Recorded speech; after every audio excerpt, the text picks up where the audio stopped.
Hi guys! Good morning! Welcome back to my channel. So ito gagawa tayo ngayon ng leche plan. Ito yung aking to go na leche plan na mabilisan lang talagang gawin. 8 egg yolks ang ginagamit ko pero siniseparate ko yung egg whites at saka yung egg yolks. Ayan, 8 egg yolks yan. At itong egg whites, itatabi natin yan pang frosting natin. Pwede nyo yan gamitin kahit ilang araw. Basta ilagay nyo lang sa ref.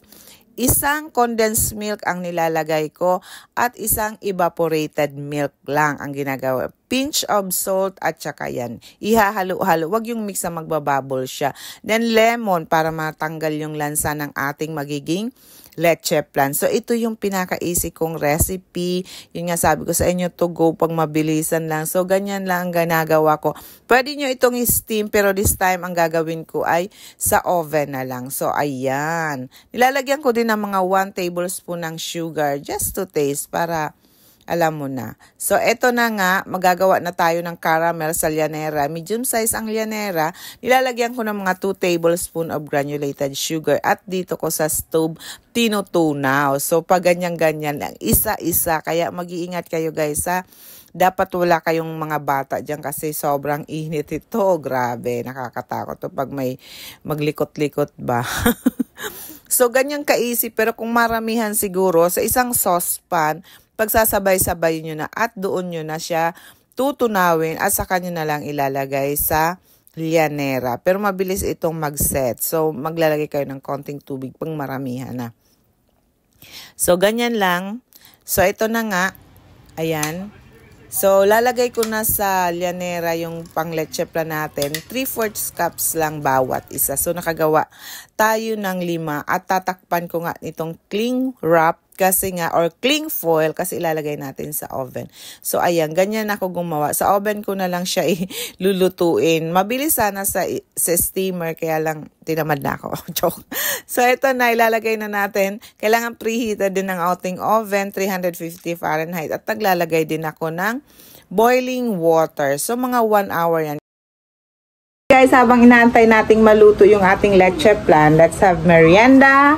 At ang aking ininit ko lang ang aking pandesal, syempre, at coffee, at shout out. So, ayan, shout out kay Cake Decorating Cooking. Ayan. Kay Sheller Hagler, kay Kusina ni Nanay, 8457. Ayan. Okay, thank you so much sa inyong pag-comment. Yun lang, let's eat. What the power says? That's Davey on number 3, right? Yeah. Whoa. So, ito na guys, ang ating chiffon cake. So, gagawa ulit tayo ng chiffon cake at lalaruin ulit natin ang ating recipe. Ang magiging flavor nito is mixed berries. Ayan, gagamit ulit tayo ng 8 egg yolks na isa-separate natin syempre. Separated ang meringue at saka ang butter. Then later, pagsasamahin natin. So, ayan, and 1 cup of granulated sugar. Ihahalo natin sa egg yolks. Then, add lang tayo ng 1/2 cup of oil. Halo-halo lang, ganyan, hanggang maging light colored na ang ating butter. Ito na yung magiging flavor natin, ang mixed berries na yogurt. Talagang naman pong lasang-lasa at matitikman natin yan later. Ayan, ihalo natin. Naglagay lang ako ng kulay violet, pero yung nilagay ko yung ube flavor na para ma-enhance lang yung color na nilagay natin. At saka hinalo ko na yung 1 cup yun na water na nilagyan ko ng food color and ube flavor. So, ayan. And gumamit tayo dito ng 2.5 cups ng all-purpose flour. Isisift ninyo ha kasi alam nyo naman para smooth. And then, 1 teaspoon of salt and 1 tablespoon of baking powder. Then, halo-halo yan nyo. Look at the color. So nice.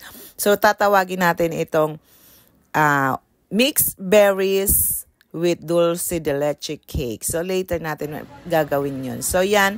Isasalang na natin at ito hindi ako gumagamit ng mga parchment paper. Binabrush lang natin yung bottom ng oil at nilalagyan natin ng konting flour. Dito na tayo sa meringue. So, ayan, nilagyan ko lang siya ng 1/2 cup na sugar at saka 1/4 teaspoon of cream of tartar And then, nilagay ko sa stand mixer. Una, medium speed, then after, hanggang sa high speed. So, ganon. Pwede siyang pagsamahin actually. Basta malinis ang bowl nyo, ha? Dito na tayo guys sa paghalo ng butter at saka ng mirang. Ito yung laging nagkakamali tayo, lalo na sa mga beginners. So, be sure na hindi nyo madideflate yung inyong mirang. So, mix it. Hindi very well but slowly, pero kailangan pag wala na siyang white or nang mirang kayong nakikita, yun saka na kayo mag-a-add kasi i-separate nyo sa 3 batches yung inyong mirang. So ganyan, pero cut and fold dyan and slowly lang. Huwag nyong bibilisan na para kayo nagmi-mix sa moist chocolate. So ito na yung second batch again. Ayan, kina-cut fold ko. Kailangan makuha natin yung ilalim. So, ito na yung last batch. O, ganyan. So, pag wala na siyang white na makikita kayong particles, hinto na kayo. So, ganyan nga. At naglipat lang sa spatula para makuha ko yung pinakailalim. Kung makikita nyo may dark color doon, ibig sabihin hindi yun na-mix ng mabuti. Pag hindi yun na-mix, pag nilagay nyo at binake nyo, yun ang matigas na doon sa ilalim ng cake kasi hindi nga na-mix. So, ayan, kagawa ko 2 8x3 at isang para sa bento na 4x3. So, isasalang lang natin to sa 350 Fahrenheit for 1 hour.